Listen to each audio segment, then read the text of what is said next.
경제 자기관리 전문 채널 임철순 TV. 안녕하십니까? 임철순 TV의 임철순입니다. 이번 시간에는 경제 위기 국가들의 공통점을 알아보겠습니다. 그동안 제가 경제 위기에 대해서 다룬 나라들은 베네수엘라, 그리스, 이탈리아였습니다. 모두들 풍부한 유산을 물려받은 나라로서 한때는 상당히 잘 나갔던 국가들이었습니다. 물론 경제가 무너진 정도는 차이가 있습니다. 베네수엘라처럼 최빈국으로 완전히 무너진 국가가 있었던 반면에 그리스는 휘청휘청하고 있고 이탈리아는 계속해서 0% 저성장과 마이너스 성장을 하고 있습니다. 왜 처음에는 잘 나갔던 국가들이 이렇게 몰락의 길을 걷게 되는 것일까요? 정도의 차이는 있지만 저는 몇 가지 공통점을 발견할 수 있었습니다. 그 정도가 강하면 강할수록 몰락의 강도는 보다 강해져서 사실상 베네수엘라는 최빈국으로 전락해서 미래가 도저히 보이지 않는 나라로까지 갔습니다. 그럼 본론으로 바로 들어가 보도록 하겠습니다.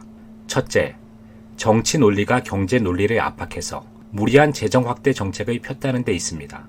가정이나 국가나 재정에 대해서는 같은 원리의 지배를 받고 있습니다. 버는 돈보다 쓰는 돈이 많으면 언젠가는 무너진다는 것입니다. 무리한 재정 확대를 한번 해놓으면 국민들은 더 많은 것을 원하기 마련입니다. 선거에서 국민들은 재정 긴축을 이야기하는 후보보다는 재정 확대를 외치는 후보에게 계속해서 표를 주게 되어 있는데 이것은 결국 만성적인 재정 적자를 만들어서 그 뚝이 터지면 경제는 무너지게 되는 구조가 됩니다. 최대 다수의 최대 행복은 국민들에게 다가가기 쉬운 방법입니다.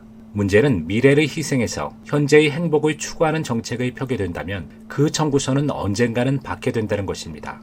가정경제도 마찬가지입니다. 카드를 통해서 흥청망청 돈을 쓰게 되면 카드 빚을 도저히 감당할 수 없을 때 그동안 구입했던 물건을 헐값에 팔게 되고 그것도 한계가 있다면 다른 카드를 통해서 돌려막기를 하게 되고 결국은 사채까지도 가면서 가정경제는 무너질 수 있습니다. 무리한 재정 확대는 국내 자산을 헐값에 팔게 되고 해외 금융의 힘을 빌려서 개인이 감당할 수 없는 긴축 재정으로 인해서 미래 세대와 국민 모두에게 큰 짐을 지을 수 있기 때문에 현재의 재정을 지출하기 위해서는 항상 신중하게 생각해야 합니다.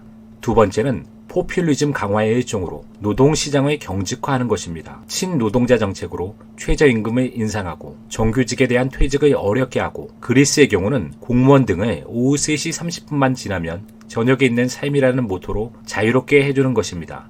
노동자가 국민의 절대 다수이기 때문에 국민들은 크게 환영할 것입니다. 문제는 이러한 것이 지속되면 기업의 규모를 키우기 어렵게 되고 기업들은 규모의 경제를 하는 것보다는 소규모의 경영으로 눈을 돌리게 되어서 경쟁력이 취약하게 되고 고용률이 약화되는 것입니다.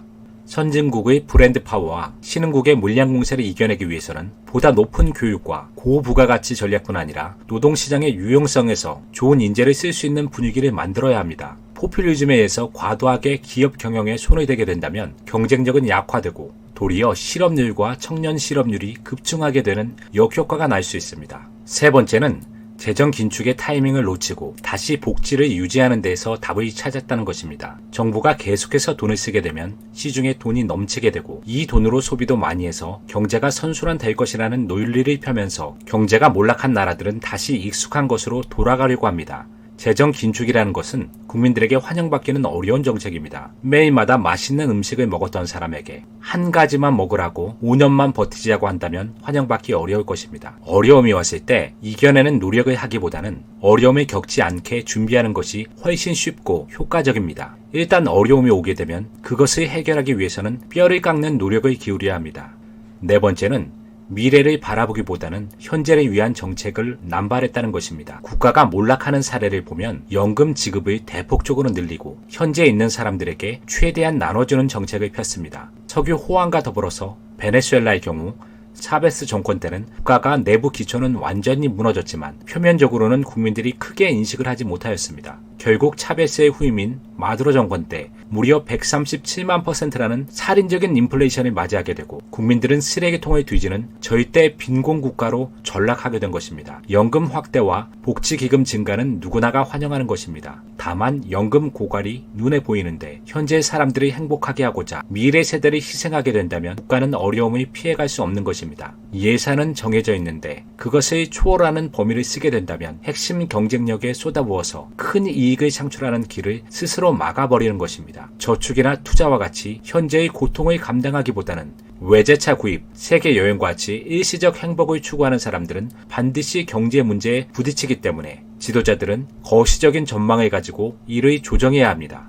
다섯 번째는 역시 노동시장이 유연하지 못해서 지나치게 평등을 강조해서 세계 시장에 적응할 수 있는 기업을 육성하는 것에 실패하였습니다. 삼성전자는 반도체라는 핵심 기술을 오래전부터 연구해서 지금 시점에 큰 빛을 발하고 있습니다. 세계적인 기업으로 성장할 수 있었던 것에는 많은 투자와 미래를 바라보고 집중적으로 연구하는 기업 문화 등이 맞물렸기 때문에 오늘의 호황을 누리게 된 것입니다. 이제 전 세계는 하나로 연결되고 있다고 해도 과언이 아닙니다. 전 세계 인재들은 자신에게 적합한 무대를 찾기 위하여 이동하는 중입니다. 보다 우수한 인재들이 몰리는 국가가 더 큰 경쟁력을 갖게 된다는 것은 당연한 것입니다. 이상으로 경제 위기 국가들의 공통점에 대해서 알아보았습니다. 이것은 다른 나라의 이야기가 아니라 우리의 이야기로 귀 기울여야 할 시점입니다. 한국 경제는 지금 대단히 중요한 갈림길에 서 있습니다. 경제가 몰락한 국가들의 뒤를 따라가느냐, 아니면 새로운 번영을 이루어내는가, 이러한 나라들의 배운 교훈을 어떻게 적용하느냐에 따라서 달려 있습니다. 지금까지 임철순TV의 임철순이었습니다. 감사합니다. 구독과 좋아요, 알림 설정 부탁드립니다.